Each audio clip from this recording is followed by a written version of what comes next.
tentang Dajjal ni terlalu banyak teori konspirasi dan terlalu banyak fiction. Sebab itu kalau ambil perasan, toko-toko buku sekarang ni pun, kedai-kedai buku, mereka dah kena alihkan buku-buku tentang Dajjal, Al-Mahdi, daripada rak agama duduk kat rak fiction je sepatutnya. Tak layak duduk di rak agama. Tentang Dajjal ni terlalu banyak teori konspirasi dan terlalu banyak fiction. Sebab itu kalau ambil perasan, toko-toko buku sekarang ni pun, kedai-kedai buku, mereka dah kena alihkan buku-buku tentang Dajjal, Al-Mahdi, daripada rak agama duduk kat rak fiction je sepatutnya. Tak layak duduk di rak agama. Duduk dekat novel tu lagi bagus sebenarnya. Bila kita baca, mana dalil? Mana huraian para ulama muktabar?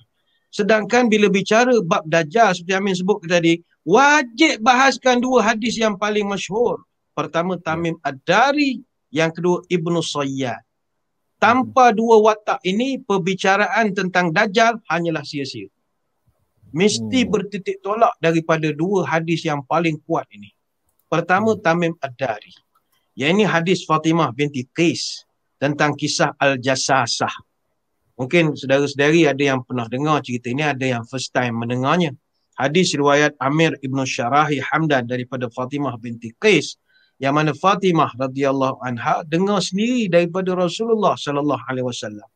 Kata Fatimah, satu hari saya semayang di masjid, kemudian fakuntu fi saffin nisa allati tali zuhur qaum.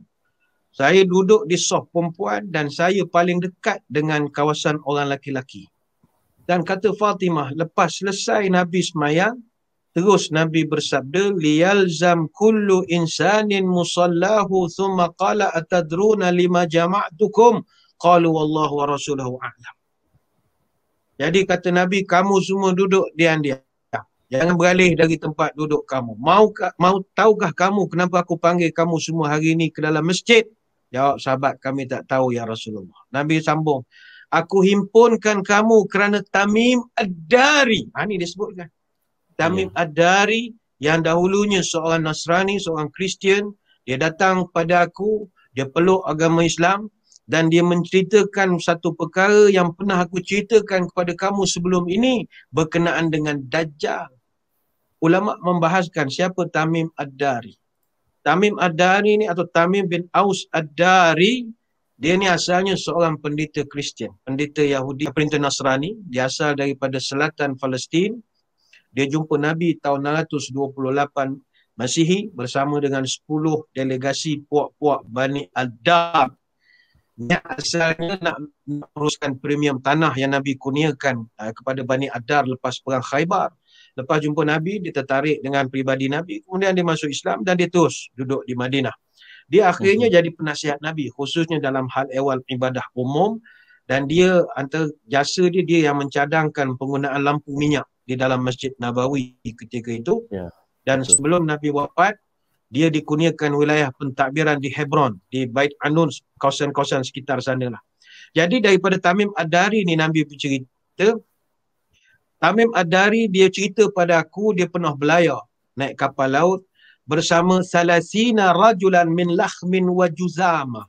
Dia pernah naik kapal bersama 30 kabilah Lakham dan juga Juzama. Jadi kapal mereka ni dipukul ombak. Dia langgar dengan ombak sehingga mereka terdampar di satu pulau.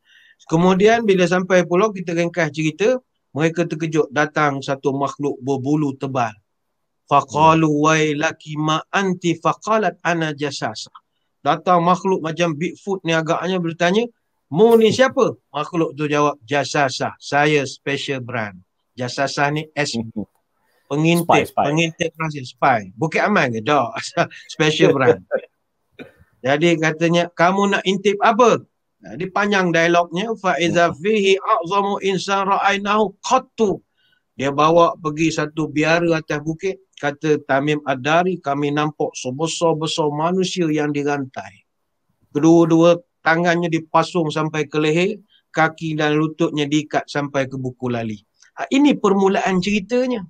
Tapi siapa yang terkeluar daripada cerita ini, macam mana kita nak kaitkan huraiannya itu dengan apa yang Nabi SAW ceritakan pada kita. Sebab itu, kena hati-hati. Tamim Ad-Dari itu tak boleh nak dikesampingkan.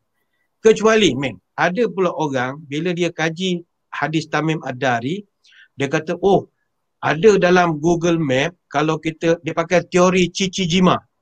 Teori Chichijima ni, ada satu pulau Chichijima dekat dengan Jepun, dekat dengan Devil Sea, Laut Setan.